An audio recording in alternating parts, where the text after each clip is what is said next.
এই হলো deadline communications private limited. আপনারা দেখছেন এক্সপ্রেস নিউজ, খবর নেয়, খবর দেয়।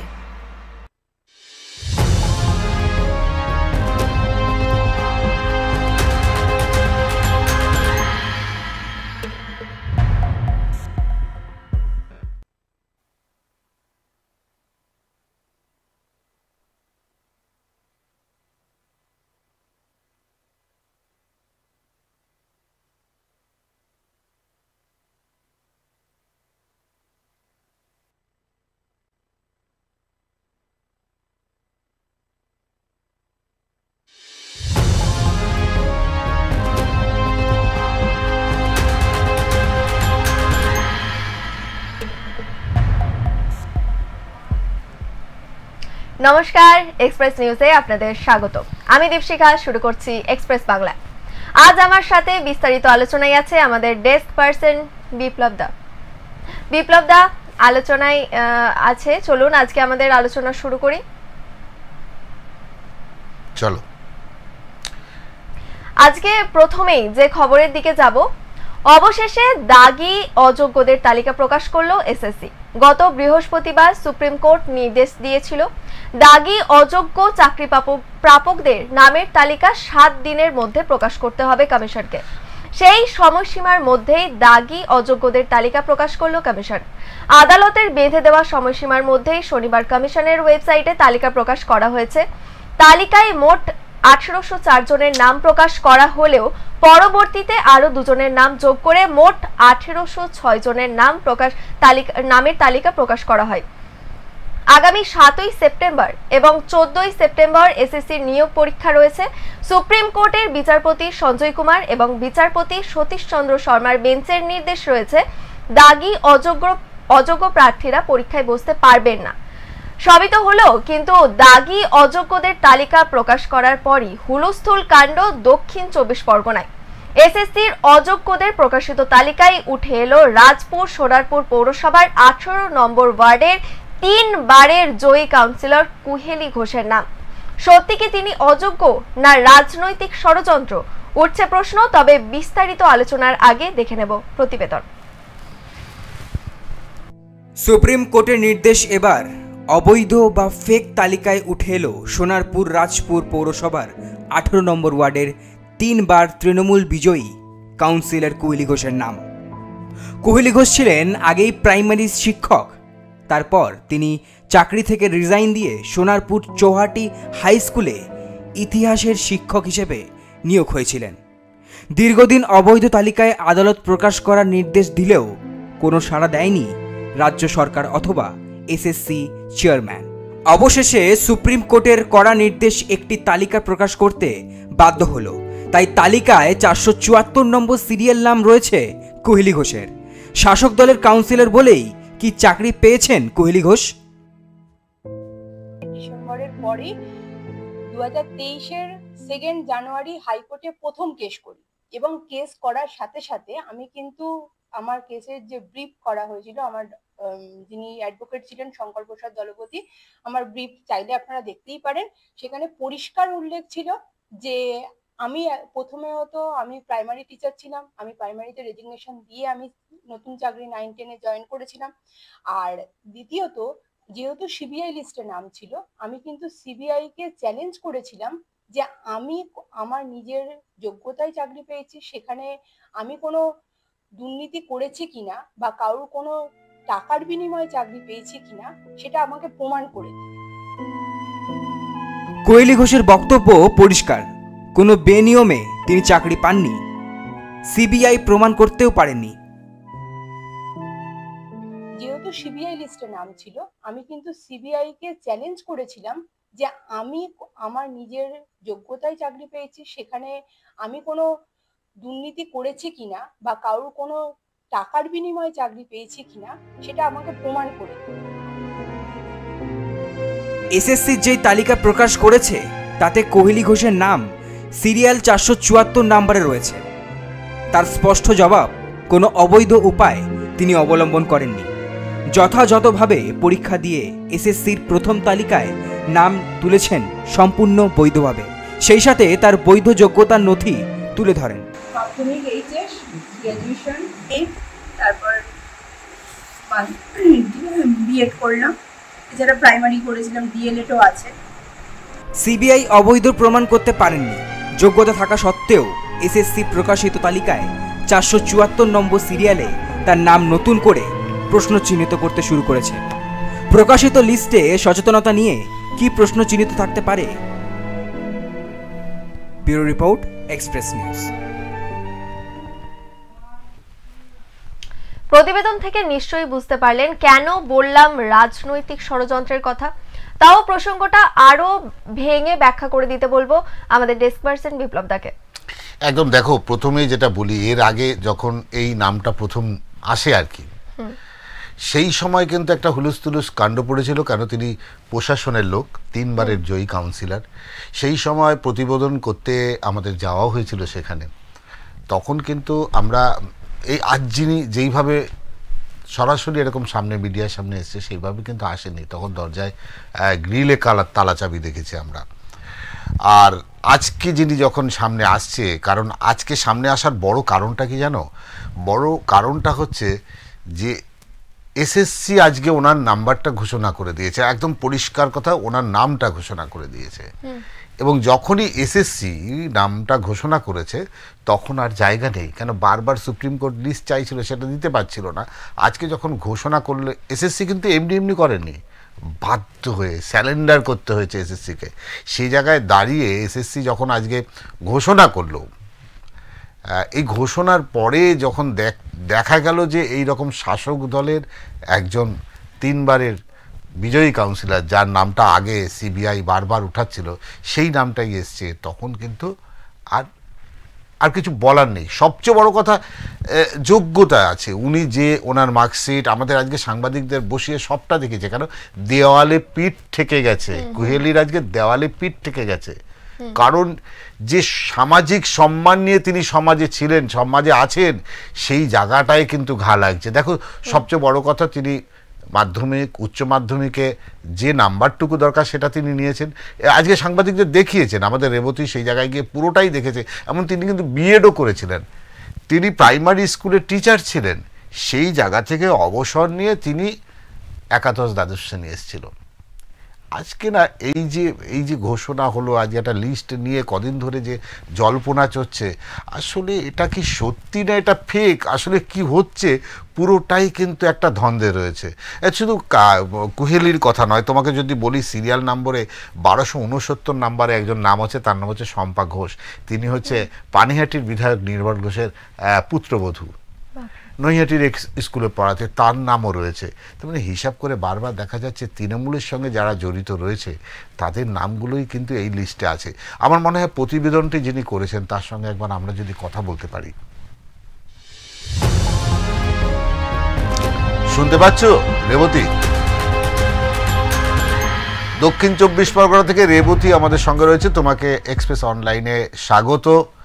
আজকে যে খবর, মানে আজকের সবচেয়ে বড় খবর, যে খবরের মধ্যে অন্যতম, সেই খবরে তুমি প্রতিবেদন করতে গেছো, প্রতিবেদনটা করেছো। সেই সময় দেখা গেছে আজকে কিন্তু তিনি সব খুলে দেখাচ্ছেন সাংবাদিক। সেদিন গ্রিলে তালা চাবি দেওয়া ছিল আগের বার। একটু যদি খুলে বলো বিষয়টা। দেখো, তোমাকে বলে রাখি, দক্ষিণ 24 পরগনা জেলার সোনারপুর রাজপুর পৌর 18 নম্বর ওয়ার্ডের কাউন্সিলর, তিনি বিজয়ী, তৃণমূলের বিজয়ী 3 বছরের কাউন্সিলর। তিনি হচ্ছে কি এসএসসির দুর্নীতিতে আজকে তার লিস্টে এসেছে। তার লিস্টে এসেছে 474-এ তার লিস্ট এসেছে। তিনি আগে ছিলেন প্রাইমারি টিচার, পরে তিনি দরখাস্ত দিয়ে তিনি হচ্ছে কি একাদশ দ্বাদশ শ্রেণীতে, অতএব হাই স্কুল টিচার হন, তিনি ইতিহাসের টিচার হন। কিন্তু তার এখন সিজার লিস্টের নাম এসছে, সে এখন এসে দুর্নীতি করেই সে চাকরিটা পেয়েছেন। এবং সে চ্যালেঞ্জ করেছে সিবিআইয়ের কাছে, বা চ্যালেঞ্জ করেছিলেন যে তা খতিয়ে দেখার জন্য, বা ইডিকেও চ্যালেঞ্জ করেছিলেন যে এটা খতিয়ে দেখা হোক। কিন্তু তিনি ইডি কোনো চ্যালেঞ্জের অ্যাকসেপ্ট করেনি। কিন্তু পরে দেখা গেছে, উত্তর দেয়নি তিনি। পরে দেখা গেছে যে এখন কিন্তু আদালত তা লিস্ট বার করে দিয়েছে, হাইকোর্ট নির্দেশ দিয়েছে যে এই যে জালিয়াতি করে চাকরি পাওয়া বা দুর্নীতি করে চাকরি পাওয়া, আজকে তা প্রকাশ্যে এসেছে। এখন শুধু প্রশ্ন উঠছে এলাকায় যে তিনি কি শুধু শাসক দলের কাউন্সিলর বলেই কি তিনি এই চাকরিটা পেয়েছিলেন, নাকি সত্যি তার যোগ্যতা অনুযায়ী পেয়েছিলেন? যদি যোগ্যতা অনুযায়ী পেয়ে থাকে তাহলে আজকে তার অযোগ্য লিস্টে কেন নাম উঠে আসলো, এটাই নিয়ে প্রশ্ন তুলছি। আর একটা কথা বলে রাখি, যেখানে শিক্ষাতে দুর্নীতি, বলে রাখি তোমাকে, কয়লাতে দুর্নীতি চলছে, তৃণমূল সমস্ত জায়গাতে দুর্নীতি করছে, আজকের গরু চোরের দুর্নীতি হচ্ছে। আজকে দেখো শিক্ষায় যদি এরকম হাল হয়, টিচাররা যদি দুর্নীতি করে চাকরি পায়, তাহলে শিক্ষার হাল কি হবে? এটাই নিয়ে প্রশ্ন উঠছে বিভিন্ন জায়গায়। একদম তোমার কথার একটা যুক্তি আছে, কিন্তু আমার দেখো, আমার স্কুলের একজন শিক্ষক হবেন, তার বেসিক একটা যোগ্যতা থাকা দরকার, তাই তো দীপশিকা? তার একটা যোগ্যতা থাকা দরকার, যে যোগ্যতা আজকে তিনি কিন্তু তোমাদের সামনে, এর আগের বার কিন্তু হয়নি, আজকে কিন্তু পরিষ্কার উনি কিন্তু তোমাদের সামনে খুলে দিয়েছে তার সমস্ত কাগজপত্র, ডকুমেন্টস, যে দেখুন আমার কাছে সেই যোগ্যতা, আমি অযোগ্য নই। আজকে তিনি মানে দীপ্ত কণ্ঠে যখন দেওয়ালে পিঠ থেকে গেছে, তখন বলছে সবাইকে এটা জানাবার প্রয়োজন আছে, কারণ তার শিক্ষাগত যোগ্যতা আছে। তিনি বিএড করেছেন, তিনি একটি প্রাইমারি স্কুলে পড়াতেন, সেইটা থেকে তিনি কি হয়েছেন, সরে এসে মানে সেইখানে মানে রিজাইন দিয়ে তিনি একাদশ দ্বাদশ। আমার মনে হচ্ছে কোথাও যেন হয়তো উনি ওই প্রাইমারি স্কুলের বিষয়টা পর্যন্ত ঠিক ছিলেন, উচ্চ মাধ্যমিক মানে একাদশ দ্বাদশে যাওয়ার জায়গাটাই বোধহয় জলে কোথাও জল ঘোলা হয়েছে। কি মনে করছো তুমি যখন কাগজপত্র দেখলেই? দেখো, একটা সময় 2022 সালে যখন লিস্টে নাম আসে, এই থেকে কুয়েলি ঘোষ, তিনি কাগজপত্র দেখাতে অস্বীকার করেছেন এবং দরজায় তালা বন্ধ, সাংবাদিকের সামনে আসতেও তিনি অস্বীকার করেছিলেন। কিন্তু আজকে যখন একবারে হাইকোর্ট নির্দেশ দিয়েছে, তার নাম পুরো বড় বড় অক্ষরে জল জল করে তার নাম চলে এসেছে 474 নাম্বারে, তখনই তিনি সবকিছু সাংবাদিকের কিংবা সবার সামনে মুখোমুখি কাগজপত্র সব তার ডকুমেন্টস গুলো তিনি আজকে খুলে দেখাচ্ছেন, কারণ তার দেয়ালে আজকে পিঠ থেকে গেছে, আর কিছু করার নেই। কারণ এই যে তার লিস্টে নাম এসেছে, সে যে অযোগ্য, তাকে যোগ্য বলে প্রমাণ করতে হবে। সে 2022 সাল থেকে যে এই চলছে, সে লিস্টে নাম এসেছিল, পরে 2023 সালের ডিসেম্বরে সে অ্যাপ্লাই করে হাইকোর্টে, কিন্তু তা এখনো কোনো রেজাল্ট আসেনি। ইডি কিংবা ইডিতে তিনি সে চ্যালেঞ্জ করেছিলেন, বা সিবিআই কে আমি যে অযোগ্য, সিবিআই কে এবং ইডি কে চ্যালেঞ্জ করেছিলেন যে আমি যে অযোগ্য সেটা প্রমাণ করা হোক, কিংবা যে সমস্ত সরকারি সংস্থাগুলো আছে বা সাহায্যকারী সংস্থাগুলো আছে তাদেরকেও চ্যালেঞ্জ করেছিলেন খতিয়ে দেখার জন্য।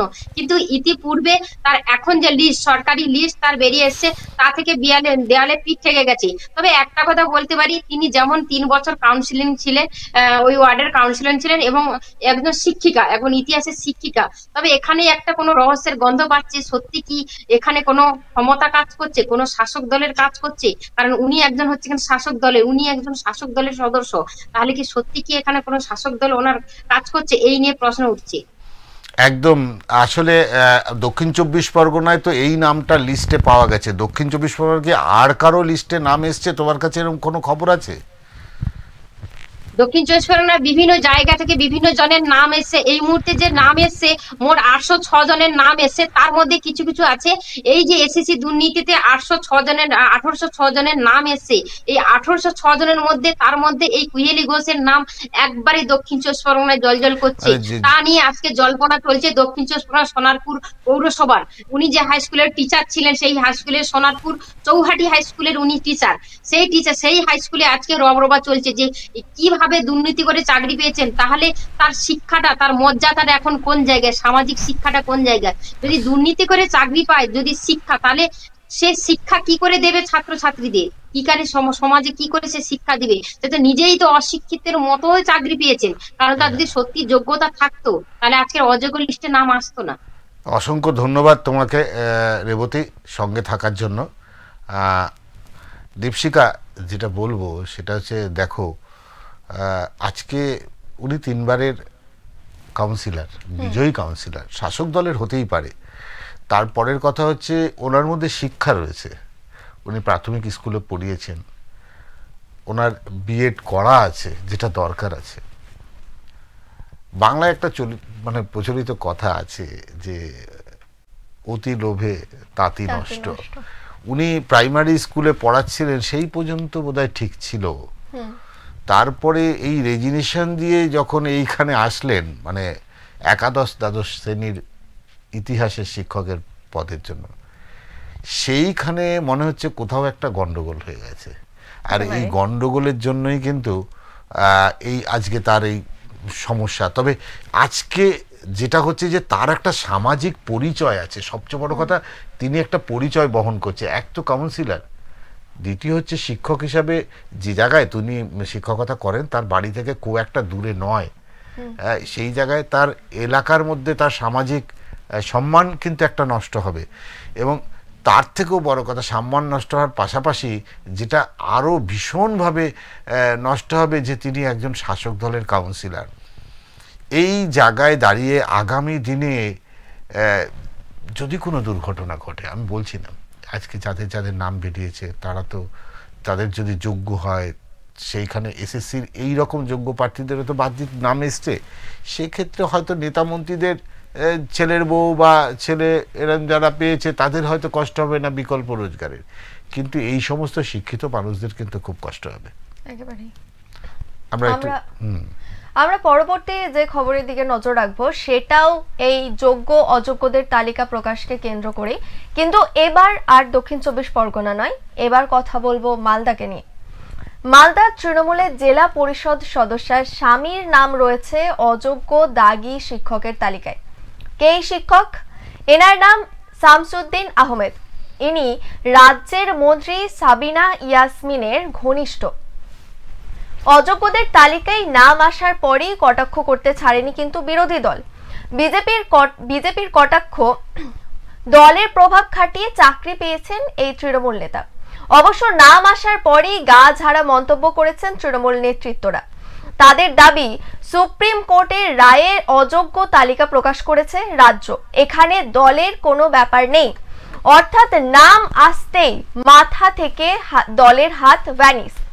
দলের একাধিক কর্মসূচি থেকে শুরু করে একটি রাস্তার উদ্বোধনী কর্মসূচিতেও মন্ত্রীর পাশেই দেখা গেছে এই তৃণমূল নেতা তথা চাকুরি চুরির দাগের তালিকায় থাকা শামসুদ্দিন আহমেদকে।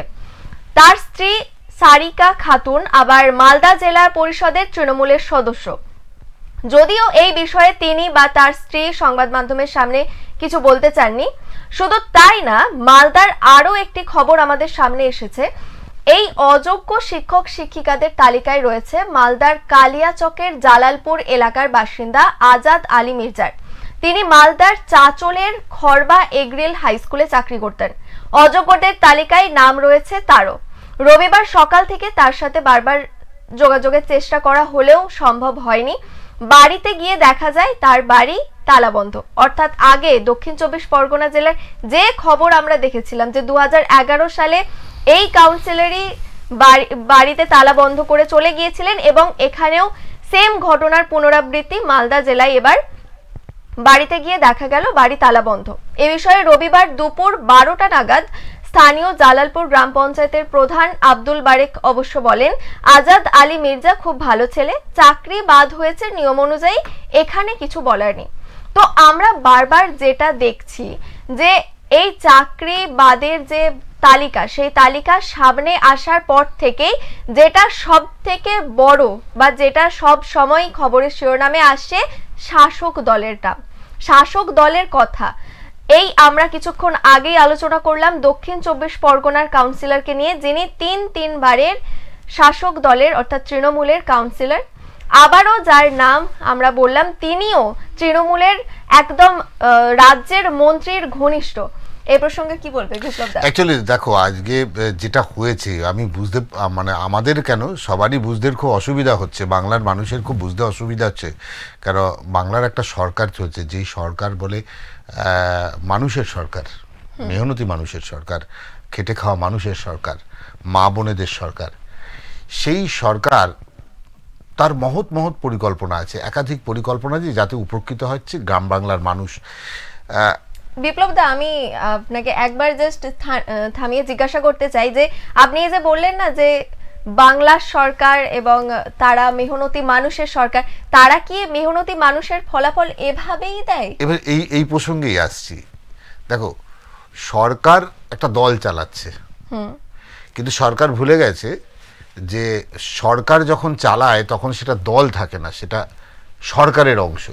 কিন্তু এই সরকারের যারা প্রতিনিধি, যারা জেলা স্তরে রয়েছে, রাজ্যের জেলা স্তরে রয়েছে, তারা সেটাকে মুনিশিপাট্টা করে ফেলেছে, মানে তাদের পৈতৃক সম্পত্তির মতো ব্যবহার করা শুরু করেছে।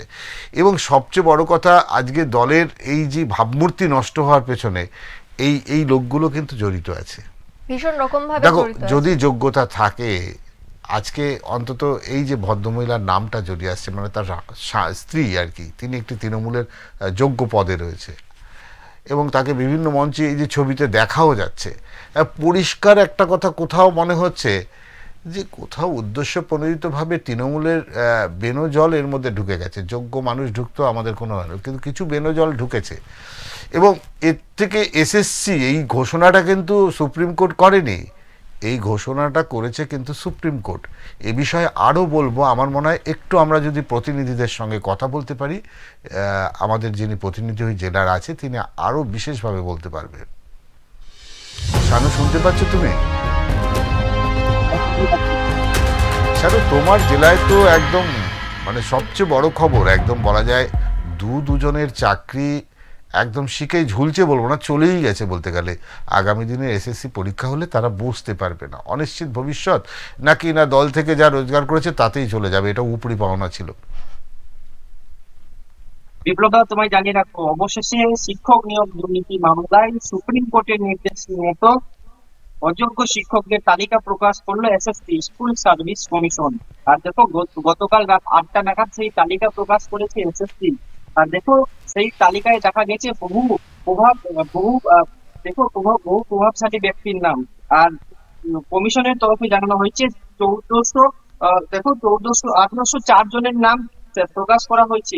আর এই প্রকাশকে ঘিরে কিন্তু আজ সকালে রাত্রে কিন্তু চাঞ্চল্য ছড়িয়েছে। আর তখন সেই তালিকা উঠতে একাধিক প্রভাবশালী ব্যক্তির নাম।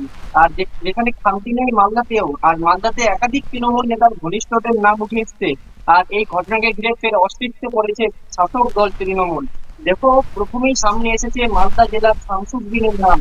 যে তৃণমূল মালদা জেলা পরিষদের সদস্য, তৃণমূলের যে সদস্য রয়েছেন তারই স্বামী কিন্তু শামসুদ্দিন। আর যদিও একাধিক কর্মসূচিতে এই শামসুদ্দিনকে দেখা যেত। আর পাশাপাশি রাজ্যের যে মন্ত্রী রয়েছেন সাবিনা ইয়াসমিনের ঘনিষ্ঠ বলেই পরিচিত এই শামসুদ্দিন। আর দেখো, এই শামসুদ্দিন এবং শুধু নয়, শামসুদ্দিনের পাশাপাশি আরেকজনের নাম উঠে এসেছে আজাদ আলী মির্জা। আর সেও মালদার কালিয়াচকের বাসিন্দা। আর সে চাচল 1 নম্বর ব্লকের ফরবার হরিনারায়ণপুর এভিনিউ হাই স্কুলে সে চাকরি করতো। আর দেখো, কিন্তু স্কুল সূত্রে যেটা জানা গেছে, দীর্ঘ 1 বছর চাকরি করার পর সে আর স্কুলে যায়নি। আর সে উধাও হয়ে যায়, তার কোনো খোঁজ পাওয়া যায়নি এখনো পর্যন্ত। আর তার পরিবারের লোকেদের সঙ্গে আমরা আজকে যোগাযোগ করার চেষ্টা করলে তার পরিবারের লোকেরাও কিন্তু আমাদেরকে সংবাদ মাধ্যমকে কিছু বলতে চায়নি এবং ঘরে তালা বন্ধ করে দেয়। এবং এই যে শামসুদ্দিন তৃণমূল নেতার ঘনিষ্ঠ তৃণমূলের জেলা পরিষদের সদস্যর স্বামী যে শামসুদ্দিনের সঙ্গে যোগাযোগ করেছি এবং তার স্ত্রী যে জেলা পরিষদের সদস্যের সঙ্গে যোগাযোগ করেছিলাম, তারাও এই বিষয়ে কোনো সংবাদ মাধ্যমে কোনো মন্তব্য করতে চাননি। সানু, তোমার কাছে জানতে চাইবো যে এই যে তৃণমূল ঘনিষ্ঠ যে রাজ্যের মন্ত্রীর খুবই ঘনিষ্ঠ, আমরা সেটা ছবি থেকেই বুঝতে পারছি যে একদম পাশে দাঁড়িয়ে ফিতে কাটছেন, সম্ভবত কোনো একটা রাস্তার উদ্বোধনীতে গিয়েছিলেন। তো যাই হোক, এই যে তৃণমূলের শাসক দলের ঘনিষ্ঠ এই শিক্ষকের চাকরি চলে গেল, এ প্রসঙ্গে তৃণমূলের অন্তরে কি কথাবার্তা চলছে? একদমই তোমাকে জানিয়ে রাখবো দীপশিকা, যে শাসক দল তৃণমূলের তরফে জানানো হয়েছে যে সুপ্রিম কোর্টের নির্দেশ মেনেই চাকরি গেছে এবং এখানে শাসক দলের কোনো যোগ নেই। আর তারা যোগ্য শিক্ষক ছিল, তার শাসক দলের তৃণমূল এর সঙ্গে কোনো যুক্ত নেই, তারা এমনটাই জানিয়েছেন। আর দেখো, এই ঘটনায় সরব হয়েছে বিজেপি। আর বিজেপি যেটা অভিযোগ করছে যে গরু পাচার থেকে শুরু করে রাজ্য জুড়ে একাধিক যে তৃণমূল দুর্নীতি করছে তার এই প্রমাণ। আবার এই শিক্ষক যারা, এই যে অযোগ্য শিক্ষক যাদের নাম বাদ গেছে, এরা তৃণমূল নেতা মন্ত্রীদের ঘনিষ্ঠ বলেই তারা চাকরি পেয়েছিলেন। এখন সুপ্রিম কোর্ট যে রায় দিল, সেই রায়ে এই অযোগ্য শিক্ষকদের এখন নাম প্রকাশিত হলো। আর দেখো, তৃণমূলকে একযোগে আক্রমণ করেছে শাসক দল, দেখো বিজেপি। আচ্ছা, বিজেপি আক্রমণ করেছে বিরোধী দল হিসাবে। এক সময় তো মালদায় বামেদেরও একটা বড় জায়গা ছিল, বামেদের ভূমিকা কি এখানে? এই ঘটনায় দেখো সিপিএম কড়া আক্রমণ করছে শাসক দল তৃণমূলকে। তারা বলছে যে এই যে তৃণমূল যেভাবে রাজ্যে দুর্নীতি করছে, গরু পাচার থেকে শুরু করে সব জায়গায় দুর্নীতি করছে, আর এই তৃণমূল দল 26শে বিধানসভা, সেই বিধানসভা নির্বাচনে মানুষ এদেরকে কিন্তু ঘাঁটি পেটা করবে এবং মানুষ যোগ্য জবাব দিবে। সে সময় যখন এটা ঘোষণা হয়, সিবিআই যখন এই লিস্ট একবার বার করেছিল উমেয়ার সিটের জালিয়াতি, সেই সময় মালদার এই শিক্ষকদের নাম এসেছিল সামনে। তখন এক পটভূমি ছিল, তাদের চরিত্র একরকম ছিল। আর আজকে যখন একদম এসএসসি, এটা সিবিআই ঘোষণা করেনি, সুপ্রিম কোর্ট ঘোষণা করেনি, ঘোষণা করেছে রাজ্য সরকারের এসএসসি বিভাগ। যখন এসএসসি বিভাগ ঘোষণা করলো, রাজ্য সরকারের এসএসসি বিভাগ, তখন মনে হলো না যে একদম সরকারই যেন মনে হচ্ছে তার দলের প্রতিনিধিদের গলা কেটে দিল বা একদম অসম্মানের একটা জায়গায় নিয়ে গেল দলকে? কি বলবে? একদমই, দেখো এসএসসি যে তালিকা প্রকাশ করেছে, সেই তালিকায় কিন্তু 1804 জন এই অযোগ্য শিক্ষকদের নাম রয়েছে। আর তুমি যেমনটাই বললে যে এই নাম কিন্তু সুপ্রিম কোর্ট না, হাইকোর্ট না, এসএসসি প্রকাশিত করেছে। তবে সুপ্রিম কোর্টের নির্দেশ মেনেই স্কুল সার্ভিস কমিশন এই প্রকাশিত করেছে। আর দেখো, রাজনৈতিক প্রভাবশালী একাধিক ব্যক্তির নাম রয়েছে, তৃণমূলের নেতা মন্ত্রী ঘনিষ্ঠদের নাম রয়েছে। আর এই ঘটনায় চাঞ্চল্য ছড়িয়েছে, অস্তিত্বে পড়েছে শাসক দল তৃণমূল মালদা জেলায়। একদম একদম, অসংখ্য ধন্যবাদ তোমাকে আজকে এই সঙ্গে। হ্যাঁ বলো, কি বলছো? তোমাকে জানিয়ে রাখবো, একই সঙ্গে রাজনৈতিক চর্চার পাশাপাশি মালদা জেলায় কিন্তু চাঞ্চল্য ছড়িয়েছে এই দুই প্রভাবশালী তৃণমূল নেতা ঘনিষ্ঠ নামকে ঘিরে। আর দেখো, শিক্ষক নিয়োগ দুর্নীতি মামলায় ফের উত্তাল হয়েছে রাজ্য রাজনীতি, এমনটাই কিন্তু মনে করছে ওয়াকিবহল মহল। একদম একদম, আমার মনে হয় যে তুমি নজর রাখো, কারণ এরপরে 2026-এ ভোট, সেই ভোটে কি এর কোনো প্রভাব পড়তে পারে? মানে যেহেতু একটা রাজনৈতিক ব্যক্তির উপর এই ধরনের আরোপ, কি মনে হয় তোমার? একদমই, 26-এ বিধানসভা নির্বাচন, আর সেই নির্বাচনের আগে এই যে অযোগ্য শিক্ষকদের যে প্রথম দফায় যে তালিকা প্রকাশ করলো স্কুল সার্ভিস কমিশন, তা কিন্তু 26-এ নির্বাচন ও বিধানসভা ভোটে কিন্তু প্রভাব পড়তে পারে, এমনটাই কিন্তু শাসক দল থেকে শুরু করে বিরোধীরাও বলছেন। বিরোধীরা বলছেন যে শাসক দল তৃণমূল বিধানসভা ভোটের আগেই তারা কিন্তু তাদেরকে, যে সাধারণ মানুষ, তাদেরকে ঝাঁটাপেটা করবে। এবং সাধারণ মানুষ বুঝে গেছে যে তৃণমূল কতটা দুর্নীতির সঙ্গে যুক্ত রয়েছে। তৃণমূলের একাধিক নেতা মন্ত্রীরাই, তাদের যে ঘনিষ্ঠ থাকে, তারাই চাকরি পায়। এছাড়া যারা যোগ্য, যারা চাকরি পাওয়ার যোগ্য, তারাই চাকরি পাচ্ছেন না। এই নিয়ে কিন্তু আমরা দেখেছি কলকাতার রাজপথে স্কুল সার্ভিস কমিশন কিন্তু ঘেরাও হয়েছে, যে দপ্তর, এবং কিন্তু নবান্ন ঘেরাও অভিযানও আমরা দেখেছি। একদম, অসংখ্য ধন্যবাদ সঙ্গে থাকার জন্য এক্সপ্রেস অনলাইনে। যেটা বলছিলাম দীপশিখা, দেখো এই যে লিস্ট আমরা বলছিলাম না, এই লিস্টটা কিন্তু অনেক আগেই জানাতে পারত। কোথাও গিয়ে সুপ্রিম কোর্টের কাছে একাধিকবার সরকার গেছে, সরকার গিয়ে সেখানে বারবার অপদস্থ হয়েছে। শেষে এসএসসি কিন্তু বাধ্য হয়েছে এই লিস্ট টাঙাতে। সবচেয়ে বড় কথা, যে লিস্টটা প্রকাশ হলো সেই লিস্টটাও কি ঠিক? তোমাকে বলে রাখি, একটা আজকে যেটা বলছি সেটা হচ্ছে, ধরো এই যে আইনজীবী ফিরদৌস শামীম কিছু দাবি করেছে, তার দাবি হচ্ছে যে মেয়াদ উত্তীর্ণ যারা চাকরি পেয়েছে তারা বেআইনিভাবে পেয়েছে, এবং সেই হিসাবে তার অভিযোগ যে প্যানেল মেয়াদ থাকে 1 বছর, তাহলে সেই হিসাবে তৃতীয় কাউন্সিল থেকে পুরোটাই বেআইনি। হ্যাঁ, সেক্ষেত্রে অনেক না বাদ পড়া উচিত। কাদের অতিরিক্ত নিয়োগ হলো, সেই সংখ্যাটাই বা কত, সেই লিস্টটা কিন্তু নেই। এই যে তুমি বারবার বলছি 1800, আসলে লিস্টটা কিন্তু কত ছিল জানো? এসএসসির কাছে সুপারিশ ছিল 11,610 জনের। চাকরি পেয়েছে কতজন জানো? চাকরি পেয়েছে 12,964 জন। তাহলে এই লিস্টটা কি লিস্ট? এবং তোমাকে বলে রাখি, এর জন্য কিন্তু 2016 সালে এই নিয়োগ প্যানেলে নাম না থাকা বা সুপারিশ করেনি এমন অনেককেই কিন্তু নিয়োগপত্র পেয়েছে। তাহলে এখন যারা চাকরি হারিয়েছে তারা সকলে বলছে তাদের সকলের নাম প্রকাশ করতে হবে। মজার বিষয়টা কিন্তু এখানে, এবং আগামী দিন এটা নিয়েও কিন্তু এসএসসিকে আবার সুপ্রিম কোর্টে এই ফিরদৌস শামীম নিয়ে যাবে, এটা আজকের বক্তব্য থেকে পরিষ্কার হয়ে গেছে। তাহলে আমরা যে ছবিটা দেখলাম যে এসএসসি আমাদের রাজ্য সরকারেরই একটা অধীনস্থ, সেইখানে দাঁড়িয়ে যাদের নামগুলো সামনে আসছে সেগুলো সব তৃণমূলের, একদম বেশিরভাগ কেন বলছো, একদম 90% যদি বলতে পারো তাহলে সব তৃণমূলের। তাহলে ডালমে তো কুছ কালা হ্যায়, মানে কোথাও তো একটু গন্ডগোল আছে, এটা পরিষ্কার বোঝা যায়। তার মানে কি ওই রক্ষক ভক্ষকের ভূমিকা? না না, একটা কথা তুমি শোনো, বাড়ির বড় ছেলের হাতে যদি ক্ষমতা থাকে, হ্যাঁ, সে ভাইয়ের চাকরি আগে না দিয়ে সে শালার চাকরিটা দেবে, একদম বাস্তব। সেই জায়গায় ক্ষমতায় যখন সরকার আছে, বাত্য বসু প্রকাশ্য জনসভায় দাঁড়িয়ে মঞ্চে, কর্মী সভার মঞ্চে দাঁড়িয়ে বলেছে হ্যাঁ চাকরি দেব, আমি তৃণমূলের চাকরি ছেলেদের চাকরি দেব, বারবার বলেছে যে লোকটা ঝান্ডা নেয় আমি তার চাকরি দেব। তার মানে কি চাকরি যে লোকটা ঝান্ডা নিয়েছে পার্টি করছে চাকরি দেবে, যোগ্য অযোগ্যর প্রশ্ন বলেনি, যে আমার দলের যোগ্য যারা আছে আমি তাদের চাকরি দেব, সেই কথাটা বলেনি।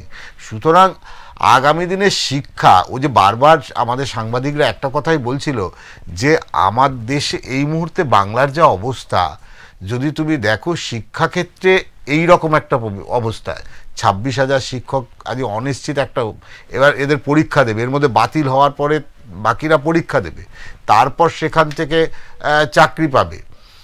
এরপরে আরও আছে, তুমি যদি, এটা তো শিক্ষাক্ষেত্রে হলো, খাদ্য, সেখানেও একটা বড় ঘোটালা হয়ে বসে আছে, সেটা নিয়েও একটা বড় ঘোটালা হয়ে বসে আছে।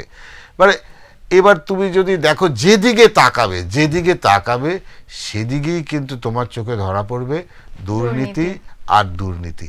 তোমার বেশি কিছু যেতে হবে না, তুমি তোমার বাড়ির পরিবেশে দেখবে যে ছেলেটা একটা সময় ফেকলুর মতো ঘুরে বেড়াতো, তার আজকে চেহারাটা কিন্তু চেঞ্জ হয়ে গেছে। তার আদব কায়দা, হয় সে বিল্ডার্স হয়েছে, নয় সে জমি বিক্রি করছে, নয় সে দালালি করছে, নয় কাউকে চমকাচ্ছে, কিছু একটা করে মোটামুটি কিন্তু তার আদব কায়দা সব কিছু চেঞ্জ হয়ে গেছে। আর একদল শিক্ষিত লোক চাকরি না পেয়ে একেবারে উদ্ভ্রান্তের মতো, কেউ মানে পাগল হয়েছে, কেউ বা চাকরি না পেয়ে একটা ডিপ্রেশনে ভুগছে, এইরকম একটা পরিস্থিতি তৈরি হয়েছে। সেই জায়গায় দাঁড়িয়ে এই যে সময়টা চলছে, এই সময়টা কিন্তু খুব দুঃসময় চলছে। আগামী প্রজন্ম, আমাদের এখান থেকে যে প্রজন্ম আসবে, সেই প্রজন্ম যে কী হাল হবে ভাবা যায় না, মানে গায়ে কাটা দেয়। তোমরা পর্যন্ত ঠিক আছো, আমরা পর্যন্ত ঠিক আছে, তোমরা পর্যন্ত, এই পরের প্রজন্ম যারা আসছে, তুমি ভাবতে পারছো এই মুহূর্তে কোনো সরকারি স্কুলে যে শিক্ষকরা পড়ায় তাদের সন্তানরা স্কুলে পড়ে না, তাদের সন্তানরা বেসরকারি স্কুলে পড়ে, কারণ তাদের কনফিডেন্স নেই তাদের পড়ানোর উপরে, তারা জানে যে স্কুলে পড়ানো হয় না। তাহলে তারা ওই বেসরকারি স্কুলগুলো, তার বেসরকারি স্কুলে সেই পরিকাঠামো আছে, বেসরকারি স্কুলগুলোর মতো কেন আমাদের সরকারি স্কুলগুলোর পরিকাঠামো নেই?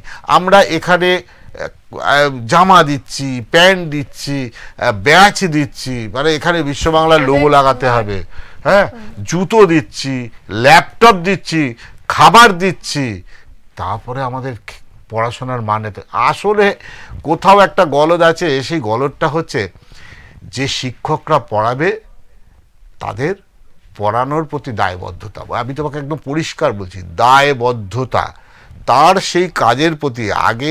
আগে না আমাদের যারা পড়াতে আসতেও স্কুলে, তাদেরকে শিক্ষক বলা হতো, তারা পড়াতে আসতেন, হ্যাঁ, কোথায় যাচ্ছি, স্কুলে যাচ্ছে, স্যাররা স্কুলে আসছে। আর এখন তারা কোথায় যাচ্ছে, চাকরিতে যাচ্ছে।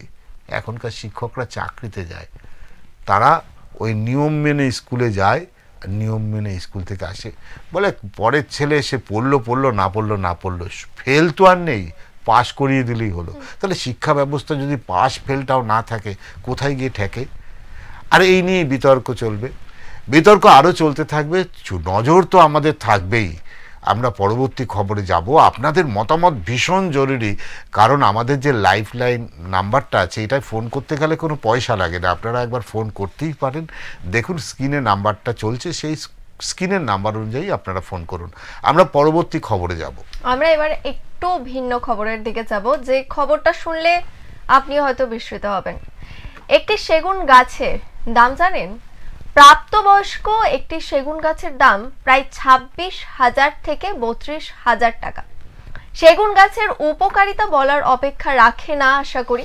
এবার শুনলে অবাক হবেন, সেরকমই প্রায় 25 থেকে 30 বছর বয়সী প্রায় 47 খানা সেগুন গাছ কেটে ফেলা হয়েছে রাতের অন্ধকারে। তাও আবার কোথা থেকে?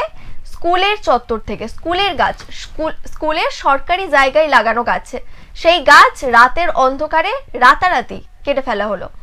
আরো অবাক হবেন এটা জেনে যে স্থানীয় প্রশাসনিক নেতাদের রাত্রি বেলাতেই খবর দেওয়া হয়েছিল, কিন্তু তারা গুরুত্ব দেননি। তাদের কাছে মনে হয়েছে আমার কাছে ঘুমটা বেশি ইম্পর্টেন্ট, তো তারা ঘুমিয়ে গেছেন। সকালবেলা এসে দেখছেন সব শেষ, মানে সমস্ত সেগুন গাছ নিঃশেষ হয়ে গেছে। এমনকি পরদিন যে বিদ্যালয়ের গ্রাউন্ড থেকে গাছগুলি কাটা হলো, সেই বিদ্যালয়ের প্রধান শিক্ষক একবারও দেখতে আসেনি কি অবস্থা হয়েছে তার স্কুলের, কি অবস্থা হয়েছে সেই গাছগুলোর, যেগুলো এতদিন স্কুলের পাশেই লাগানো ছিল। আমরা এ প্রসঙ্গে আরো জানবো, তার আগে প্রতিবেদনটা দেখে নেব। রাতের অন্ধকারে স্কুলের 37টি সেগুন গাছ কেটে ফেলল দুষ্কৃতীরা। অভিযোগ ঘিরে চাঞ্চল্য দুরামারিতে। একদিকে নিত্যদিন প্রচার করা হচ্ছে গাছ বাঁচাও প্রাণ বাঁচাও, ঘটা করে পালন হচ্ছে বন দিবস। প্রতিটি প্রচারে রাজনৈতিক নেতাদের মুখে একটাই বুলি, একটি গাছ একটি প্রাণ, অথচ মুখে বড় বড় বুড়ি ছেড়ে খালাস সবাই। সঠিক নজরদারি নেই কারো। স্থানীয় প্রশাসনের কাছে রাতেই খবর যাওয়া সত্ত্বেও সকলেই গাছ কাটাকে উপেক্ষা করে ঘুমকেই বেছে নিয়েছিলেন। শুধু কি ঘুম, নাকি এই ঘুমের পেছনে লুকিয়ে আছে এতগুলো গাছের নির্মম পরিণতির গোপন রহস্য? এখানে রাত্রে আমাকে কেউ ফোন করে জানালো, ঠিক আছে, যে স্কুলের গাছ এবং কে বা কারা কাটছে। সঙ্গে সঙ্গে আমি ওই থানাকে জানানো হলো। পরবর্তীতে আমরা সকালবেলা এসে দেখি যে সমস্ত বলছে 2-3টা গাছ কেটেছে। জলপাইগুড়ির বানরহাট ব্লকের দুরামারি চন্দ্রকান্ত হাই স্কুলের রাতারাতি কাটা পড়ল একের পর এক মূল্যবান সেগুন গাছ। ছোট বড় মিলিয়ে 47টি গাছ কাটা হয় বলে জানান স্থানীয় বাসিন্দারা। ঘটনায় ব্যাপক চাঞ্চল্য ছড়িয়েছে এলাকায়। রবিবার বাসিন্দারা লক্ষ্য করেন স্কুলের পেছনের সেগুন বাগান প্রায় উজাড় হয়ে গেছে। মুহূর্তে খবর ছড়িয়ে পড়তেই ভিড় জমে যায় ঘটনাস্থলে। স্থানীয়দের অভিযোগ, সরকারি জমির এই গাছগুলোকে কেটে নেওয়ার পেছনে রয়েছে জমি মাফিয়াদের চক্র। হচ্ছে দুরামারি চন্দ্রকান্ত স্কুল বিদ্যালয়ের জায়গায়। এক তো হচ্ছে কোনো গাছ কাটতে গেলে অবশ্যই বন দপ্তরের অনুমতি নিয়ে গাছ কাটতে হয়। এটা যে ঘটনাটা ঘটেছে, রাতের অন্ধকারে অমানবিকভাবে গাছকে হত্যা করা হয়েছে, এবং যেখানে একটি গাছ একটি প্রাণ না, 1000 প্রাণ মানুষ বলে। এই ঘটনাটা খুব দুঃখের এবং নিন্দনীয়। কি চাচ্ছেন আপনারা? আমরা অবশ্যই ব্যবস্থা চাই। যারা এটা ঘটনা ঘটাইছে তাদের বিরুদ্ধে অবশ্যই প্রশাসন যেন ব্যবস্থা নেয়। শালবাড়ি 1 নম্বর গ্রাম পঞ্চায়েতের প্রধান নবীন রায় বলেন, সকলের অনুরোধে থানায় লিখিত অভিযোগ দায়ের করার সিদ্ধান্ত নিয়েছেন তিনি। ঘটনার পূর্ণ তদন্ত, দোষীদের শাস্তি জানিয়েছেন প্রধান। তবে তিনি আক্ষেপের সুরে বলেন, এত বড় কাণ্ড ঘটে যাওয়ার পরও একবারের জন্য দেখতে আসেননি দুরামতি চন্দ্রকান্ত হাই স্কুলের প্রধান শিক্ষক। বন দপ্তরের আধিকারিকরা ঘটনাস্থল পরিদর্শন করেছেন। তারা বলেন, যেহেতু গাছের পরিমাণ অনেক বেশি, তাই তারা ঊর্ধ্বতন কর্তৃপক্ষকে এই প্রসঙ্গে জানাবেন, তারপরে উপযুক্ত পদক্ষেপ করবেন। খবর পেয়ে ঘটনাস্থলে পৌঁছায় বানারহাট থানার পুলিশ ও বন দপ্তরের কর্মীরা। ইতিমধ্যেই তদন্ত শুরু হয়েছে। তবে কে এই কাণ্ড ঘটালো তা নিয়ে দ্বন্দ্বে রয়েছে পুলিশ ও স্থানীয় বাসিন্দা। Bureau report, express news. একবার ভাবুন প্রতিবেদনটা থেকে কি দেখলেন, যে এতগুলো গাছ পর লাইন ধরে কাটা হয়ে পড়ে আছে। একবার ভাবুন, চারিদিকে মার্চ মাস পড়লেই হই হই রই রই করতে করতে রাজনৈতিক নেতা থেকে শুরু করে প্রশাসনিক নেতারা সবাই এক মন্ত্রে বলেন, গাছ বাঁচান প্রাণ বাঁচান, গাছ বাঁচান প্রাণ বাঁচান, একটি গাছ একটি প্রাণ। কিন্তু সেই প্রচারের আড়ালে থেকে যাচ্ছে, প্রচারের আড়ালে কিছু অসাধু ব্যবসায়ীরা ইচ্ছাকৃতভাবে সেই গাছগুলিকে কেটে ফেলছে। একটা গাছ ছোট থেকে বড় করতে কত সময় লাগে, একটা গাছ সেই ছোট্ট থেকে বড় হচ্ছে, একটা সন্তান যেভাবে ছোট থেকে বড় হয়, এবং হঠাৎ করে এক রাতে এতগুলো গাছকে পরপর কেটে নিঃশেষ করে দেওয়া হচ্ছে। একদম দীপিকা, এখানে তোমাকে একটা কথা বলি, আজকে বলা হয় না একটা গাছ একটা প্রাণ। খুব মনে পড়ছে আচার্য জগদীশচন্দ্র বোসের কথা, তিনি বলেছিলেন গাছেরও প্রাণ আছে। এই যে এখানে একটা গাছ একটা প্রাণ আছে, যখন বলছে একটা গাছ একটা প্রাণ, তার মানে এখানে একটা হত্যা করা বলা যায়, এই একটা হত্যাই পর্যায়ে পড়ে। এটা গাছ কাটানো, এটা গাছ হত্যা। কারণ হচ্ছে এই গাছগুলো যে পরিমাণ অক্সিজেন দিত, পরিবেশের প্রকৃতিকে যেভাবে বাঁচাতো, তাতে একটা শিশুর জন্য একটা অক্সিজেনের পরিমাণ যথেষ্ট ছিল। কেন এই গাছটা কেটে নিল? সবচেয়ে বড় কথা, এই যে প্রধান সাহেব বললেন না, তিনি রাতে খবর পেয়েছিলেন, ঘুমিয়ে পড়েছিলেন। শুধু প্রধান সাহেব না, অঞ্চল সভাপতিও কিন্তু একই কথা বলেছেন। সবচেয়ে বড় কথা শুধু ওনারা দুজন না, অন্যান্য প্রশাসনিক নেতাদের কাছেও কিন্তু খবরটা গেছে। তার মানে ব্যাপারটা হয়েছে এখানে সবাই জানে যে গাছ কেটেছে তো কি হয়েছে, ওটা তো আমরা জানি, ওটা গাছ কাটবে। আর গাছ কাটার দিনটা তুমি ভালো করে ভাবো, শনিবার রাতে গাছ কাটা হচ্ছে। কারণটা কি? শনিবার রাতে গাছ কাটা হচ্ছে মানে রোববার সারাদিন কোনো সরকারি অফিস খোলা নেই, সুতরাং গাছগুলো যখন কাটাই হয়ে গেছে, এই যে গাছগুলো কাটাই হয়ে গেছে, এর একটা বড় অভিসন্ধি আছে। তুমি গাছের দাম নির্ধারণ করছো, দাম কত? এই গাছগুলোর একটু বয়স হলে, 40 বছর যদি বয়স হয়ে যায়, এই গাছগুলোর দাম হয়ে যাবে প্রায় 80,000 টাকার কাছাকাছি এক একটা গাছ।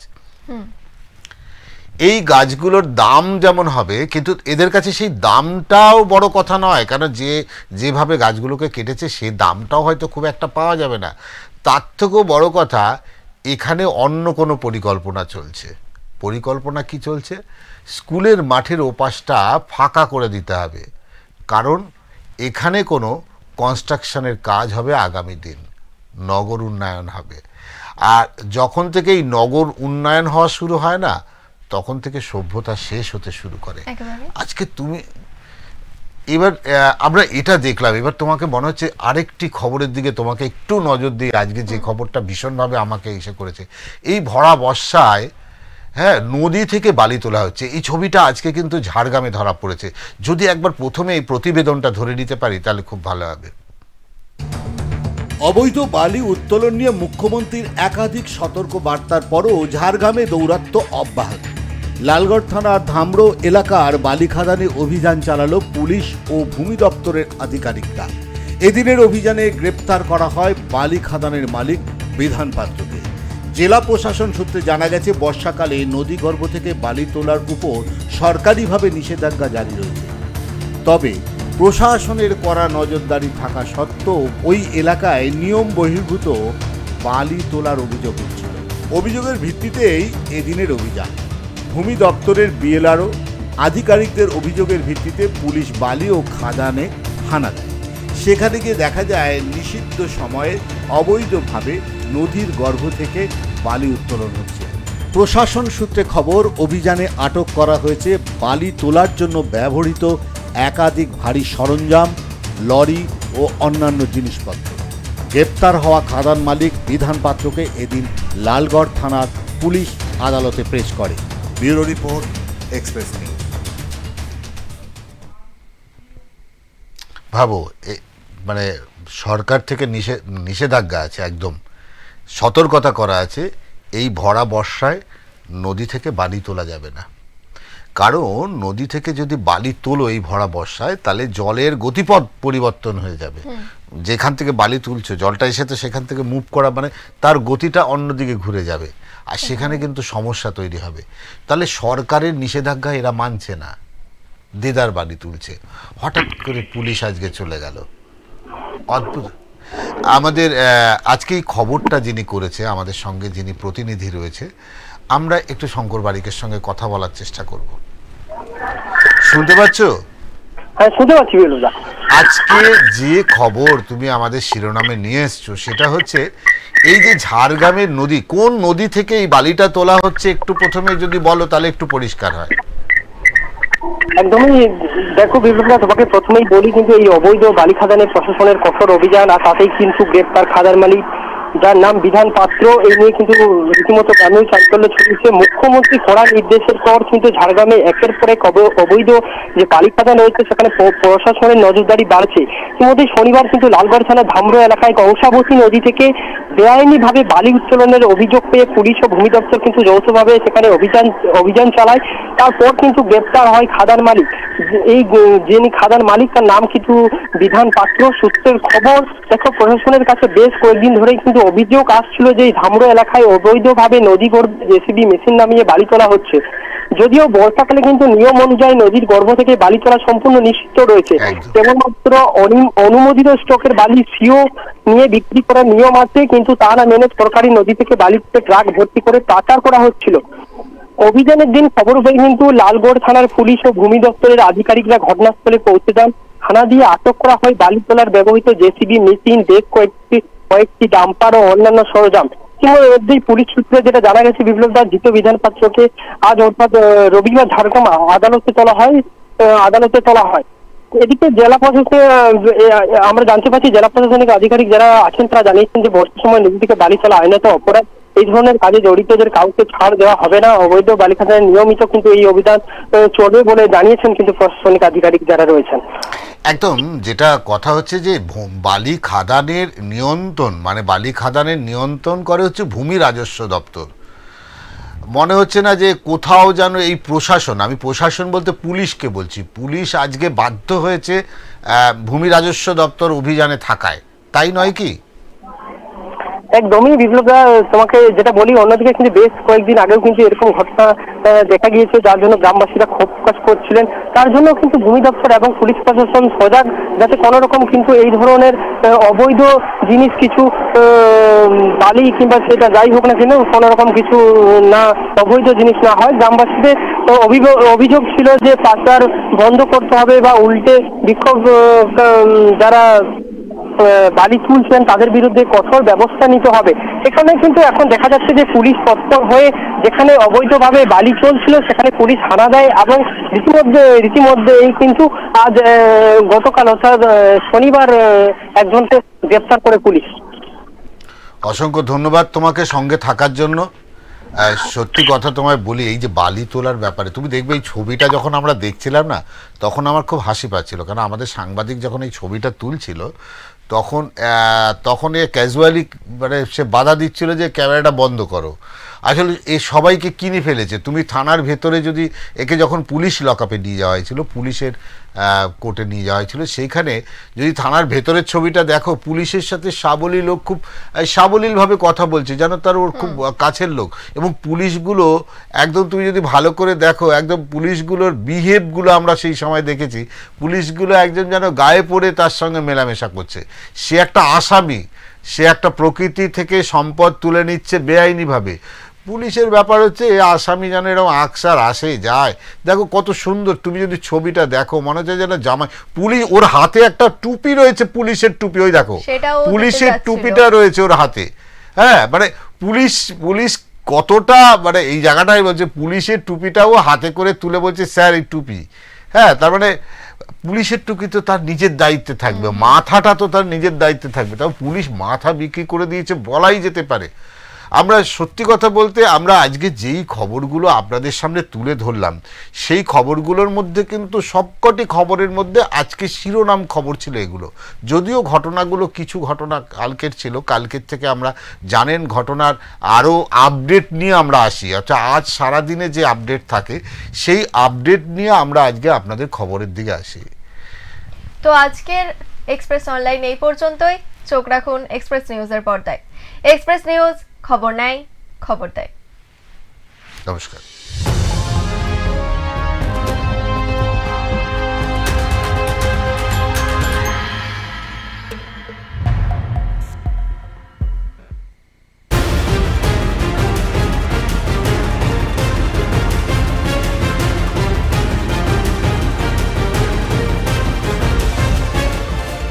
এই হলো ডেডলাইন কমিউনিকেশনস প্রাইভেট লিমিটেড।